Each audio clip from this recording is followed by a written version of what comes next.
अस्सलाम वालेकुम दोस्तों।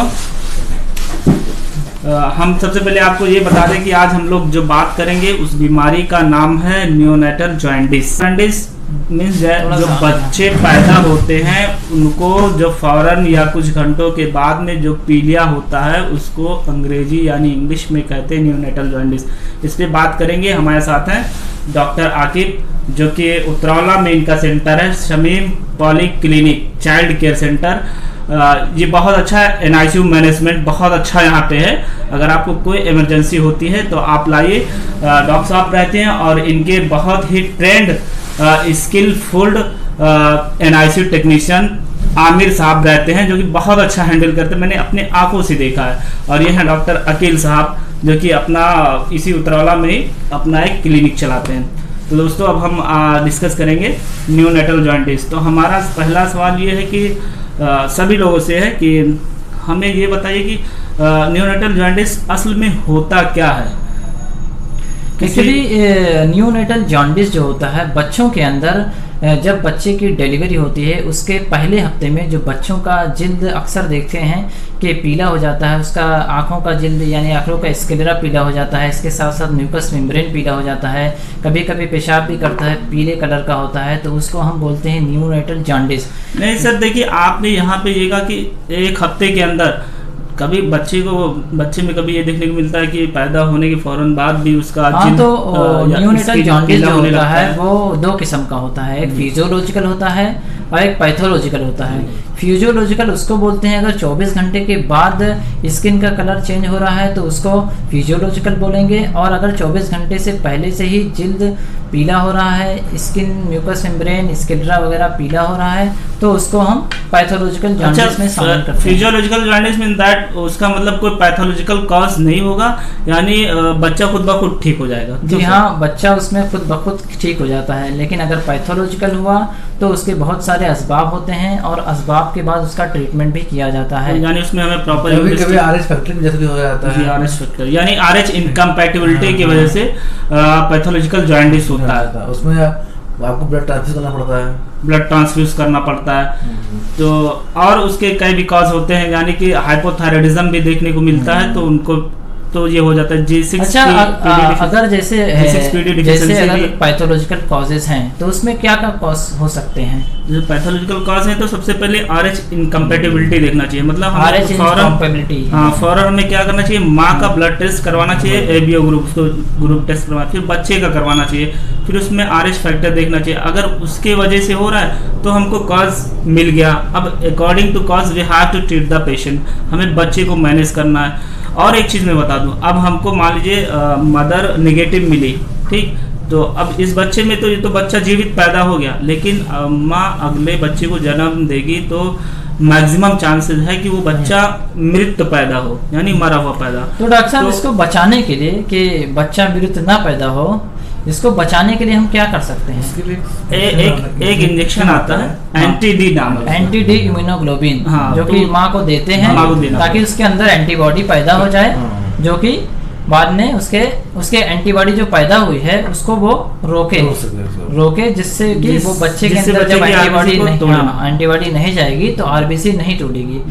डॉक्टर साहब आप ये बताइए कि जो बच्चे का बिलीरुबिन लेवल होता है वो कितना होता है और हम कैसे जज करेंगे कि फिजियोलॉजिकल है कि पैथोलॉजिकल है? नॉर्मल अगर है तो 5 mg/dl के ऊपर, हाँ उससे ऊपर 10 तक नॉर्मल, 5 mg/dl से आगे है तभी नॉर्मल ले लेते हैं हम लोग, ज्यादातर नॉर्मल ले लेते हैं। देखिए डॉक्टर साहब का कहना है कि अगर 5 mg/dl या उसके ऊपर है तो ये बात हो रही है यहाँ फिजियोलॉजिकल जॉन्डिस की। लेकिन अगर विदिन 24 आवर में अगर हमको बच्चे का स्किन पीला नज़र आता है या कोई पार्ट्स पीला नज़र आता है और 5 mg/dl आता है तो उसको हम पैथोलॉजिकल कंसीडर करेंगे, ठीक है। अगर फिर अगले दिन हम टेस्ट करवा के देखते हैं, अगर 10 आया फिर 15 आया तो उसको हम ये मान लेंगे कि किसी न किसी काज के वजह से बच्चे को ये जॉन्डिस हो रहा है। तो उस काज के अकॉर्डिंग अगर ज्यादा बढ़ा होता है तो ज्यादा पैथोलॉजिकल की तरफ कॉज करता है कि पैथोलॉजिकल हो सकता है। अगर सीरम बिलीरुबिन डायरेक्ट ज्यादा बढ़ा होता है तो डॉक्टर साहब क्या ऐसा भी होता है कि जैसे सीरम बिलीरुबिन बढ़ा हुआ है तो बच्चे के दिमाग पे भी कुछ असर करता है? हाँ, कभी कभी ये देखने क्या लेवल हो सकता है कि 20 mg/dl के एबव अगर अनकॉन्जुगेटेड बिलिरुबिन बढ़ जा रहा है बॉडी में, तो क्या होता है कि ब्लड ब्रेन बैरियर को 20 mg/dl से ज्यादा है कर जाता है, ब्लड ब्रेन बैरियर को क्रॉस कर जाएगा, जो कि ब्रेन डिफिसिट पैदा कर सकता है, न्यूरॉन डैमेज कर सकता है, परमानेंट डैमेज हो जाता है। तो हम इसका फिर ट्रीटमेंट मतलब कि एक क्या क्या ट्रीटमेंट कर सकते हैं? अगर कोई जॉन्डिस का पेशेंट बच्चू आया है तो उसको कैसे ट्रीट करेंगे? उसका एक आती है मशीन फोटोथेरेपी, जो कि चाहे ये शमी पॉली क्लिनिक में मौजूद है। यहाँ पे 4 फोटोथेरेपी मशीन है जो कि बहुत अच्छी हैं, बहुत अच्छा इनका कम समय में हमने देखा है कि बिलिरुबिन लेवल कम हो जाता है। आप आइए कभी भी। आमिर भाई जो हैं ये मतलब कि फोटोथेरेपी के एक्सपर्ट हैं, तो जरा आप डिस्क्राइब करेंगे कि सर हम ये बताना चाहेंगे कि जैसे कि फोटोथेरेपी होता है उसमें बच्चे को पूरी तरीके से नंगा करके लिटाया जाता है, उसमें आई कवर की जाती हैं और जो उसके पर्सनल जेनिटल पार्ट्स हैं वो कवर करके लिटा दिया जाता है। उस पे जो ब्लू लाइट होती है वो डायरेक्ट उसके कनेक्ट होती है, जिससे कि जो बिलिरुबिन बच्चे के ऊपर ब्लू लाइट यानी पड़ती है डॉक्टर साहब, और उससे क्या होता है कि जो बिलिरुबिन रहता है वो कंजुगेट होकर निकल जाता है पेशाब के रास्ते से या लैट्रिन के रास्ते से।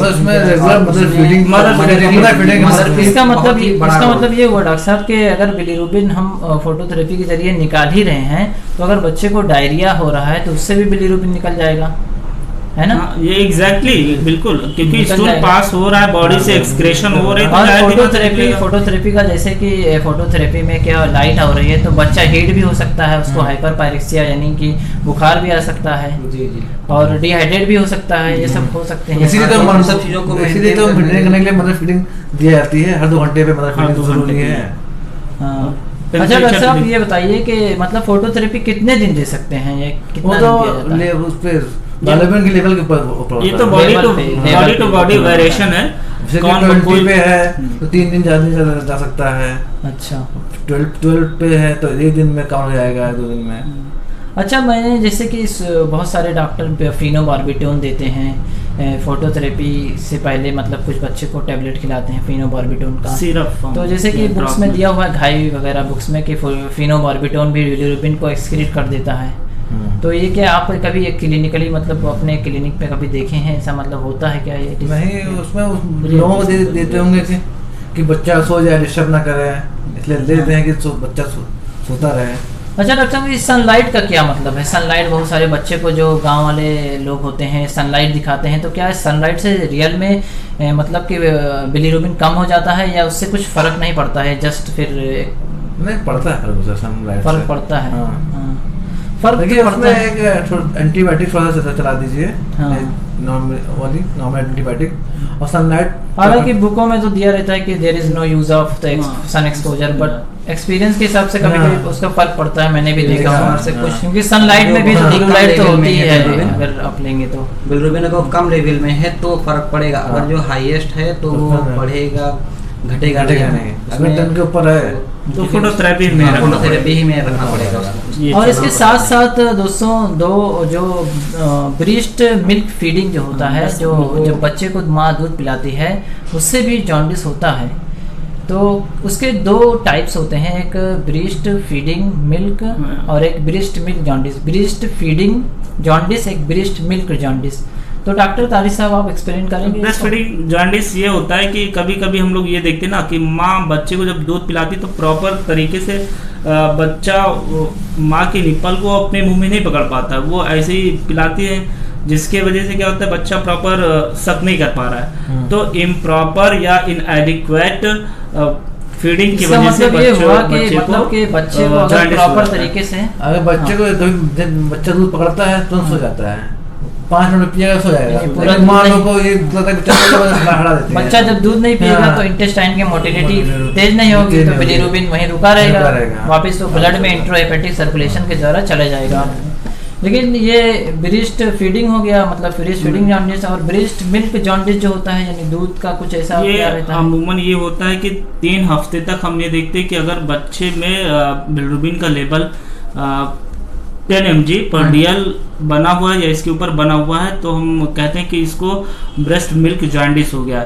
तो अब ये ब्रेस्ट मिल्क जॉइंडिस हुआ है, तो अब यहाँ देखिए चूंकि हम ब्रेस्ट फीडिंग उसको प्रॉपर ब्रेस्ट फीडिंग के लिए एडवाइस कर चुके थे, मदर उसको बराबर ब्रेस्ट फीडिंग करवा रही, ठीक, लेकिन उसके बावजूद भी हमको ये देखने को मिला है कि उसकी बिलिरुबिन बढ़ी हुई है। तो ये जो ब्रेस्ट मिल्क का जॉइंडिस आपका है वो पैथोलॉजिकल कॉज में पहुंच जाता है, क्योंकि हम ब्रेस्ट फीडिंग करवा रहे हैं प्रॉपर, उसकी वजह से नहीं कवर हुआ। और जी अब भी 3 हफ्ते के बाद बनाए, तो अब यहाँ पे हम कॉज को रूल आउट करेंगे। मदर के जैसे किताबों में दिया हुआ है, मदर के मतलब मिल्क में कुछ ऐसे केमिकल्स पाए जाते हैं जो यूरिडीन डाइफॉस्फेट को ट्रांसफेरेज जो एंजाइम होता है जो बिलिरुबिन को कंजुगेट कराता है, वो एंजाइम को इनहिबिट कर देता है, तो बिलिरुबिन का कंजुगेशन नहीं होता है, अल्टीमेटली अनकंजुगेटेड बिलिरुबिन बॉडी में ज़्यादा रहेगा, तो उसकी वजह से जॉन्डिस हो जाती है। जी बिल्कुल। तो दोस्तों इस तरह से आज हमारा ये लेक्चर खत्म होता है। और सर और इसमें हम सॉरी, ये जैसे कि लोकल प्रैक्टिस में हमने देखा है कई डॉक्टरों को कि वो लीवर की दवाइयाँ चलाना शुरू कर देते हैं। और ये सबसे बड़ी बात, ये जो बच्चों में जॉन्डिस होती है ये लीवर की वजह से नहीं होती है, लीवर इम्पेयरमेंट की वजह से नहीं होती, ना लीवर की किसी डिजीज की वजह से होती है, ये due to the excessive destruction of the RBC की वजह से। थोड़ा सा मैं इंटरप्ट करना चाहूंगा, जैसे आपने लीवर की बात करी, तो उसमें क्या होता है कि डिलीवरी के टाइम बच्चों का लीवर जो होता है प्री मैच्योर होता है, जैसे कि प्री मैच्योर डिलीवरी हुई है तो बच्चे का लीवर प्री मैच्योर है, तो बिलिरुबिन को जो कंजुगेट करता है लीवर ही करता है, तो जब प्री मैच्योर रहेगा तो पूरी तरह से कंजुगेट नहीं कर पाएगा, जब तक कि बिलिरुबिन कंजुगेट नहीं होगा बाहर ही नहीं निकलेगा। नहीं, मैं डॉक्टर साहब मतलब वो लीवर इतना वो कैपेबल होता है, इतना एबल होता है कि वो नॉर्मल रेंज में वो कंजुगेट करता है, लेकिन चूंकि वहाँ पे आरबीसी मतलब बहुत ज्यादा मात्रा में बेबी टर्म है, तो टर्म बेबी है कि प्री टर्म बेबी है, प्री मैच्योर है कि मतलब उससे भी फर्क पड़ता है। तो इसके अलावा कोई आप लोग पॉइंट जोड़ना चाहेंगे या? तो मैं दोस्तों सबसे पहले मैं बताऊं कि अगर आपके बच्चे को जॉन्डिस होता है तो आप बहुत घबराइए नहीं, आप सिर्फ बच्चे को लेके जाकर डॉक्टर के पास जाइए। आप डॉक्टर को ये बताइए कि डॉक्टर साहब मेरा बच्चा इतना बजे पैदा हुआ और इतने घंटे के अंदर उसका बदन पीला होने लगा, तो डॉक्टर तुरंत समझ जाएगा कि इसको फिजियोलॉजिकल है कि नॉन फिजियोलॉजिकल है, तो डॉक्टर तुरंत आपको तसल्ली बख्श जवाब देगा कि आप घबराइए नहीं, ये खतरे से बाहर है या खतरे के अंदर है, इसको जैसा भी होगा वो करेगा, लेकिन हिस्ट्री आप सही दीजिए, कितने घंटे में आपको नजर आया, कब बच्चा पैदा, मेन यही है, आप लोग इस चीज पे बहुत ध्यान दें। इस तरह से हमारा ये लेक्चर समाप्त होता है। तो आप लोगों को अगर जानकारी अच्छी लगी तो प्लीज़ कमेंट करिए और चैनल को सब्सक्राइब करिए। इससे अलावा नई नई बीमारियों पे हम डिस्कशन लेक्चर डालते रहेंगे। और शमीम पॉली क्लिनिक पे विजिट करिए। क्लिनिक। अस्सलाम वालेकुम।